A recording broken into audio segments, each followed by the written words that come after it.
পবিত্র কুরআন মজিদে আল্লাহ মানুষকে সতর্ক করার উদ্দেশ্যে, মানুষকে সৎ পথে আনার উদ্দেশ্যে, মানুষকে হেদায়েত দানের উদ্দেশ্যে অনেক কথা বলেন সরাসরি মানুষকে।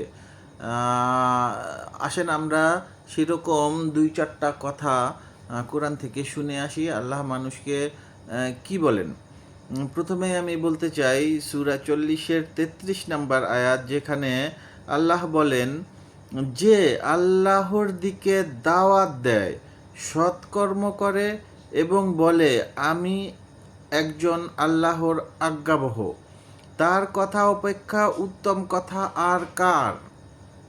মানে আমাদের মধ্যে অনেকেই আছেন যারা সৎকর্ম করে এবং মানুষকে আল্লাহর পথে দাওয়াত দেয়, জান্নাতের পথে দাওয়াত দেয়, ভালো মানুষ হওয়ার দাওয়াত দেয়, সৎ কাজ করার দাওয়াত দেয়, আল্লাহর অনুগত হওয়ার দাওয়াত দেয়। আল্লাহ বলেন তার থেকে ভালো কথা আর কার।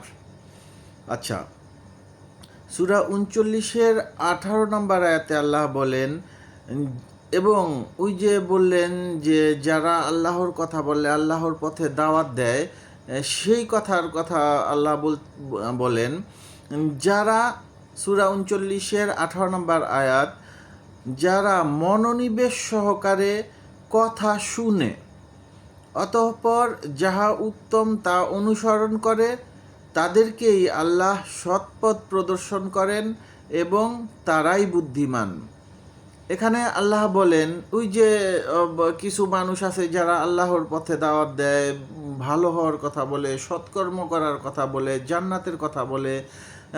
আল্লাহ একদিকে যেমন তাদেরকে বললেন যে তাদের কথার থেকে উত্তম কথা আর কার, এবং যারা শুনে তাদের ব্যাপারে বললেন আল্লাহ যে মনোযোগ সহকারে শুনে এবং শোনার পরে যেই কথাটা সঠিক উত্তম সেটা অনুসরণ করে, আল্লাহ তাদেরকে সৎপথ দান করেন এবং আল্লাহ বলেন তারাই বুদ্ধিমান। তা আল্লাহ যাদেরকে বুদ্ধিমান বলবেন তারাই আসল বুদ্ধিমান, যারা আল্লাহ যাদেরকে সফল বলবেন সেটাই আসল সফলতা। আল্লাহ যাদেরকে সঠিক পথে দিবেন বলেন সেটাই সঠিক পথ, সেটাই সরল পথ। আল্লাহ আরও বলেন সূরা 39-এর 10 নম্বর আয়াতে, হে আমার বিশ্বাসী বান্দাগণ, তোমরা আল্লাহকে ভয় করো। এই যে আল্লাহর ভয়, এইটা কিন্তু আসলে সবচেয়ে বেশি জরুরি জিনিস। এই আল্লাহর ভয়ই আপনাকে সকল পাপ থেকে দূরে রাখবে। এই আল্লাহর ভয়, যেটাকে ওই যে তাকওয়া বলে, কোরআনের ভাষায় শব্দটা আসছে তাকওয়া। এই তাকওয়া যারা অবলম্বন করে তারা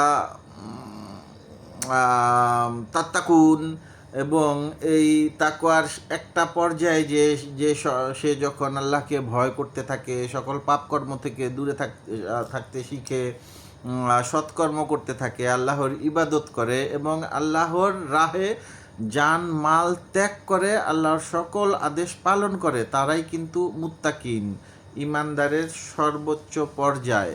তাইলে এই আল্লাহকে ভয় করাটা সর্বাবস্থায়, সর্বকাজে, সর্বক্ষণে, সর্বসিদ্ধান্তে আল্লাহকে ভয় করাটা অতীব জরুরি, এবং এটাই আসল ইমানদারের পরিচয়, আসল ইমানদারের লক্ষণ।